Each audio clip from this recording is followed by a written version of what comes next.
Divide 651 by 2 in long division method. So 2 times 3 is 6. On subtracting we get 0. So now we put down this 5 and 2 times 2 is 4. On subtracting we get 1.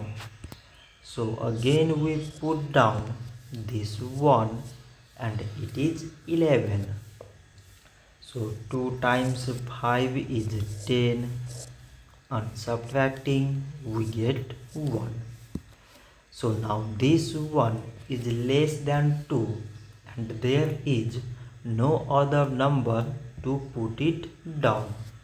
So we take here decimal so that we put 0. So it is 10 and 2 times 5 is 10. On subtracting we get 0.